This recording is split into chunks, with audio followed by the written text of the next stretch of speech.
Hi hello నమస్తే welcome back to Priya's వంటిల్లు and vlogs. Hi అండి, ఎలా ఉన్నారండి? బాగున్నారా? రెగ్యులర్గా మనము ఇంట్లో రూమ్ ఫ్రెషనర్స్, ఓడోనిల్స్ అవి వాడుతూ ఉంటాం కదండి. అవి రెగ్యులర్గా కూడా చేంజ్ చేస్తూ ఉండాలి కదా. ఇలా రెగ్యులర్గా చేంజ్ చేస్తే అమౌంట్ కూడా ఎక్కువే ఖర్చు అయిపోతూ ఉంటుంది. అండ్ అవి కాస్ట్ కూడా బాగా ఎక్కువే కదా. 20 రూపాయలతోనే, 20 రూపాయలు కూడా అవ్వదండి, ఇంకా తక్కువ అమౌంటే. 10 రూపీస్ 15 రూపీస్ వేసుకుంటే సరిపోతుంది. ఈ 15 రూపీస్తోనే ఒక ఓడోనిల్ క్యూబ్ మనకి 30 డేస్ వరకు అయితే మార్చక్కర్లేదండి. చాలా ఈజీగా అయితే ఇంట్లో చేసేసుకోవచ్చు. ఇంగ్రీడియంట్స్ కూడా మన ఇంట్లో ఏవైతే ఉన్నాయో వాటితోనే చేసుకోవచ్చండి. ఈ వీడియో అయితే ఫుల్గా వాచ్ చేసేయండి. ఫస్ట్ వచ్చేసి ఇలాగ నాప్థలిన్ బాల్స్ ఉంటాయి కదండి, కలర్ రౌండ్లు, అవి తీసేసుకుని ఇలా ఫైన్గా అయితే పౌడర్ చేసేసుకోవాలి. చాలా ఫైన్గా చేసుకోవాలండి, బరగ్గా లేకుండా నీట్గా ఫైన్గా పౌడర్ చేసేసుకోవాలి. ఇలా చేసుకుని ఒక బౌల్లోకి అయితే వేసుకోవాలండి. మనం ఒక ప్లాస్టిక్ బౌల్లోకి వేసుకుంటే మనకి ఈజీగా అయితే డిమోల్డ్ అవుతుందండి, లేదంటే రాదు. స్మెల్ కూడా వస్తుంది కదా బౌల్. ఇలాంటి ప్లాస్టిక్ బౌల్ అయితే మనకి ఈజీగా అయితే ఉంటుంది. తర్వాత మనము కర్పూరం వాడతాం కదండి, హారతి కర్పూరం కానీ ముద్ద కర్పూరం కానీ, ఆ రెండిట్లో ఏదైనా తీసుకోవచ్చు. పూజ దగ్గర పెట్టింది ఇలా హ్యాండ్తో నలిపితే మనకి అది పౌడర్ ఫైన్గా అయిపోతుంది. అది కూడా ఈ కలర్ రౌండ్ల దాంట్లోనే మిక్స్ చేసేసుకోవాలి. ఇలా మిక్స్ చేసుకున్న తర్వాత మన క్వాంటిటీకి సరిపడగా ఒక స్పూన్ వచ్చేసి బేకింగ్ సోడా వేసుకోవాలండి, వంట సోడా.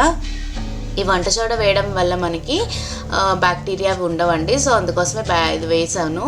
అండ్ నెక్స్ట్ వచ్చేసి ఇంకా మనం బట్టలు ఫ్యాబ్రిక్స్ వాడే కంఫర్ట్ ఉంటుంది కదా, ఈ కంఫర్ట్ కూడా కొద్దిగా వేసేసుకోవాలి. వేసుకుని మిక్స్ చేసుకున్న తర్వాత ఫెవికల్ ఉంటుంది కదండి, ఫ్యాబ్రిక్స్ గ్లూ కానీ నార్మల్ ఫెవికల్ గమ్ ఉంటుంది కదా, ఈ గమ్ అయితే కొద్దిగా మనం దీంట్లోకి వేసేసుకోవాలి.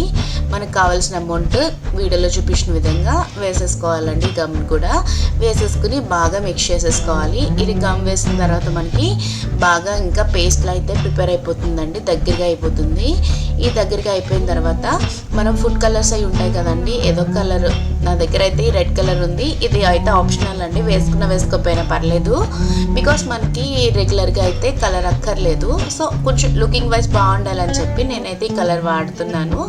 ఈ కలర్ అయితే కొద్దిగా వేసేసుకుని దాన్ని మనం ఒక బౌల్లో అయితే వేసేసుకుని షిఫ్ట్ చేసుకుంటే నీట్గా అయితే చూసారు కదా పేస్ట్లో అయితే అయిపోయిందండి. అండ్ నెక్స్ట్ వచ్చేసి దీన్ని ఎక్కడైనా హ్యాంగ్ చేసుకోవాలంటే మనకి ఏమీ దొరకలేనప్పుడు మనము ఇలాగ కుర్పోస్ ఒకటి ఉంటుంది కదండి, ఇలా కుర్పోస్ ఒకటి తీసేసుకుని దాన్ని దాంట్లోకి వీడియోలో చూపించిన విధంగా ఇలా రౌండ్గా అయితే చుట్టుకోవాలండి. చుట్టేసుకుని దాన్ని కూడా కొద్దిగా హోల్ పెట్టుకుని దాంట్లో పెట్టేసుకోవాలి. కుర్పోస మనకి డ్రై అయితే అయిపోతుందండి. డ్రై అయిపోయిన తర్వాత చాలా గట్టిగా అయిపోతుంది. సో ఇదైతే మనకి చాలా యూస్ఫుల్ అండి.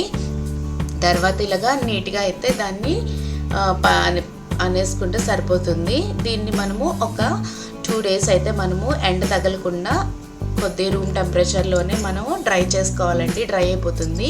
ఇలా 2 డేస్ తర్వాత చాలా గట్టిగా అయితే ఫామ్ అయిపోయిందండి. ఇంట్లోనే హోమ్ మేడ్ ఓడోనిల్ అయితే ప్రిపేర్ అయిపోయింది. చూసారు కదా, మనం ఏ మోల్డ్లో వేసుకుంటే ఆ మోల్డ్ షేప్లోకి అయితే వచ్చేస్తుంది. చాలా ఈజీగా అయితే చేసేసుకోవచ్చండి. ఇదైతే కంపల్సరీగా 30 డేస్ వరకు అయితే ఉంటుంది.